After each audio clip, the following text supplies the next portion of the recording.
Hey everyone, welcome back to another video. So it's transfer plans for game week 7. I'll be going over my team and how I got on in game week 6. Did I use the triple captain like a lot of managers did?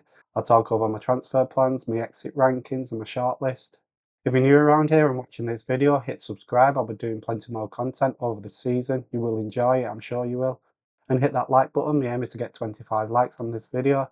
Anyway, intro out the way, let's just jump into it. So let's go over how I got on in game week 6, and I've got Sanchez in goal instead of Dubravka. They both got the same points. Sanchez got positive points instead of a minus, so I'm just going to be happy about that. Into defence, and I've got Pedro Porro. He didn't start for Tottenham. I'm hoping that would just a rest and he will start the next few games. He only got 1 point. They conceded. They drew 1-1 against Wolves. Then we got Senesi, he got 7 points, only a 2-2 draw against Leeds. He got an assist, he got DEFCON points, he got an extra 1 bonus point. Senesi is one of them players now that I think he's essential in FPL.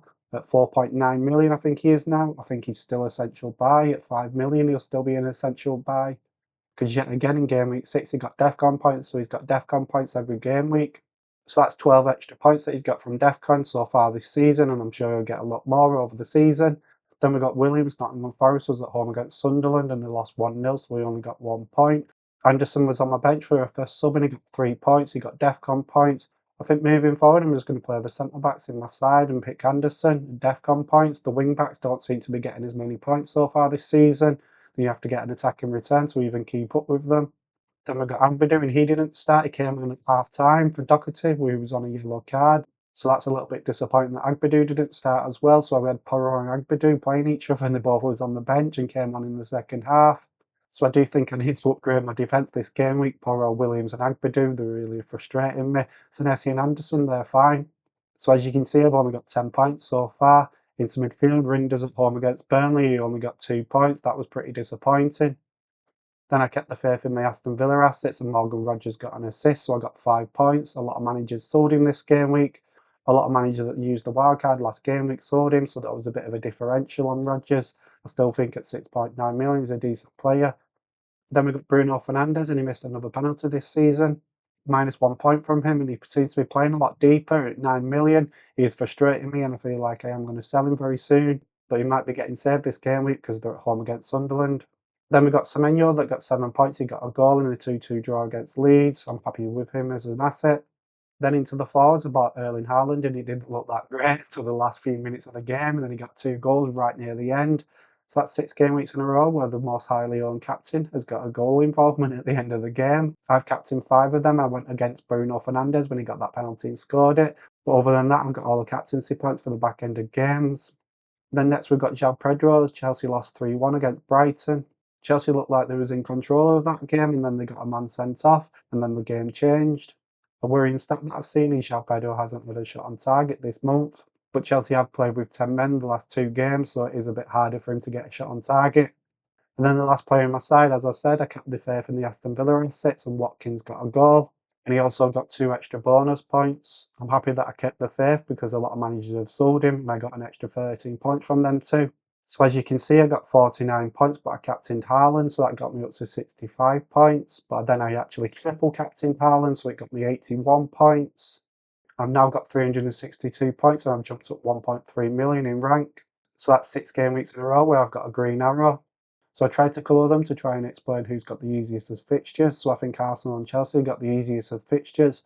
Then Wolves, Leeds and United have got the second easiest set of fixtures. Then so on.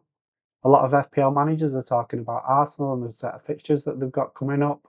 But no one seems to be talking about Chelsea, and I think they will be doing by game week 8. So don't sell your Chelsea assets, I'd recommend. Yes, Chelsea haven't been good against Brentford, United and Wolves, but they have been down to 10 men 2 of them games. After the Liverpool fixture in game week 7, Chelsea got Nottingham Forest, Sunderland, Tottenham, Wolves and Burnley. They're potentially really good fixtures. I am a little bit unhappy about owning Sanchez over the last couple of game weeks, but that's what's making me keep him, because after Liverpool we've got Nottingham Forest, Sunderland, Tottenham, Wolves and Burnley, and I think he could easily keep a couple of clean sheets. So here's how my side's looking for game week 7. I've got Dubravka in goal away against Aston Villa. I'm a Chelsea fan and I've benched Sanchez, and I'm hoping I'm sitting here next week saying I shouldn't have benched Sanchez and he kept a clean sheet, but we'll see. My thought process around picking Dubravka is Aston Villa haven't been the greatest so far this season. Yes, they was good in game week 6, but with me owning 2 Aston Villa players, if they're blank, at least Dubravka would potentially keep a clean sheet, so I'm playing devil's advocate and having both of them. Then into defence, and I've got Senesi, Porro and Anderson starting for me right now, but I do think I'll be making a defender change. I think with the Arsenal fixtures coming up, I do miss a bit of Arsenal, and I think I need to get somebody from them. Into midfield, and I'm happy with the players that I've got. Ringer's away against Brentford. Brentford haven't looked the greatest this season. Yes, they won against Manchester United, and they drew against Chelsea, but I think Man City will beat them. Then I've got my two Aston Villa assets, and everybody was buying Haaland because he was at home against Burnley last game week. Then for the Aston Villa players in Rodgers and Watkins, I'm hoping they can get the same amount of points as Haaland did last game week.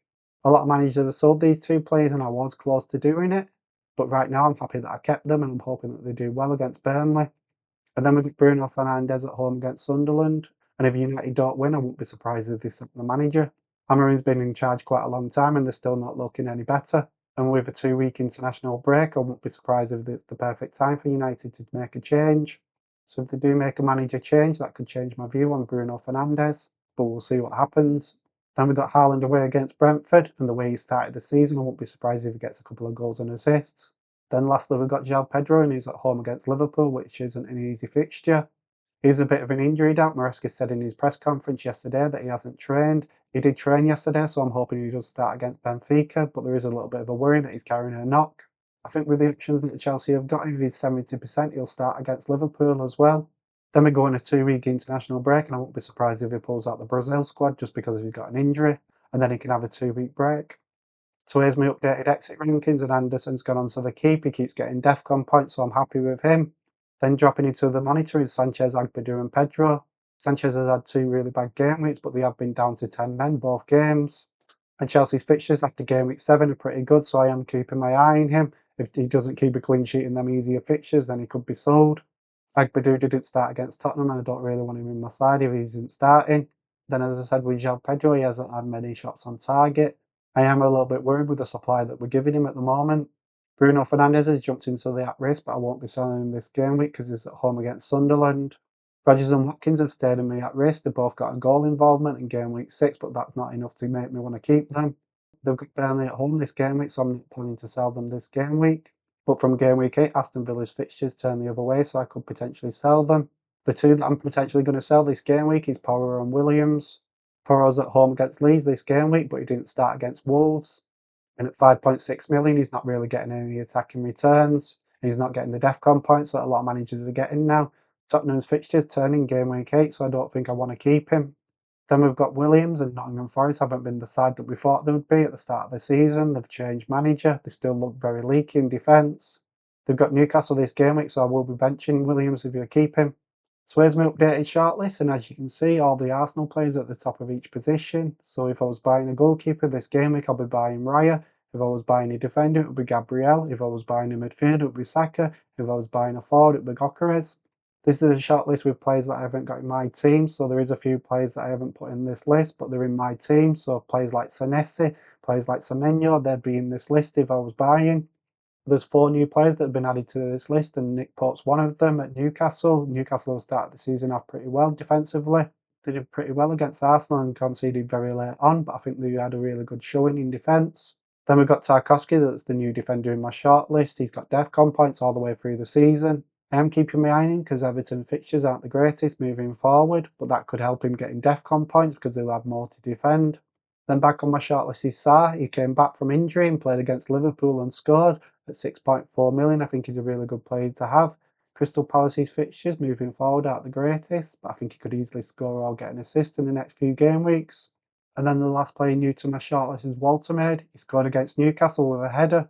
I won't be buying him just yet until his fixtures turn better, but I am keeping my eye on him and seeing how he gets on. So as you can see, I am looking to buy an Arsenal player this game week. I've got 2.6 million in the bank and 1 free transfer. So the plan is to sell one of Porro or Williams and get Gabriel. I've got 2.6 million in the bank, as you can see, so I can upgrade all the way up to him. I've got a decision to make this game week, Porro or Williams, and this decision could make me go in 2 different directions. So if I sell Porro, I'm probably going for a wildcard in game week 13. And then I've got Williams for the game week 11, where I haven't got many defenders with good fixtures. But if I sell Williams, I could be setting myself up for a wildcard in game week 8. Porro away against Leeds, he got his rest. I'm hoping he starts in the next game and they keep a clean sheet. So this is how my side would look if I did make that transfer and I sold Williams for Gabriel. I'd still have 1.4 million in the bank to buy other assets in the future. Right now, the captaincy's on Haaland and the vice-captain's on Watkins. Aston Villa's fixture's really good this game week at home against Burnley, but Ollie Watkins' performance in game week 6 hasn't made me forget about his previous game weeks. So I'm not confident about captaining him just yet, but maybe I use the vice-captain on him, because at the same time I'm not confident about captaining Bruno Fernandes at home against Sunderland as well at the same time. I do think I'll make that transfer of Williams to Gabriel, but I've got a lot of money in the bank and I don't really need to make the transfer early. Yes, I might miss out on a price rise, but I want to get the right player into my side and sell the right player. As you can see, I've got 8 players playing in Europe this midweek, so I'm not really thinking about making a transfer early, because one of the players could get injured before deadline and might make me change my plans of transfers. Just quickly before I do finish this video, I am 50-50 on using a wildcard in game week 8 or 13. I do really want to keep to the plan and use my wildcard in game week 13, but I am a little bit unhappy with a lot of players in my squad. So from game week 8, I'm not really happy about keeping Porro, Rodgers, Fernandes, Watkins, Sanchez, Agbadou, King, Williams, and even potentially João Pedro. And I'm weighing up the options. Do I keep making transfers from now till game week 13, trying to paper over the cracks? Or do I activate the wildcard just after Friday night's deadline and get all the players that I actually want? We'll have a 2-week international break, so I'll have a lot of time to think about my side and who I want to buy. If I'm less frustrated with the players like Porro, Rodgers, Watkins, Pedro, Agbadou, King, Williams and Sanchez, then I could hit the wild card and get them all out my side.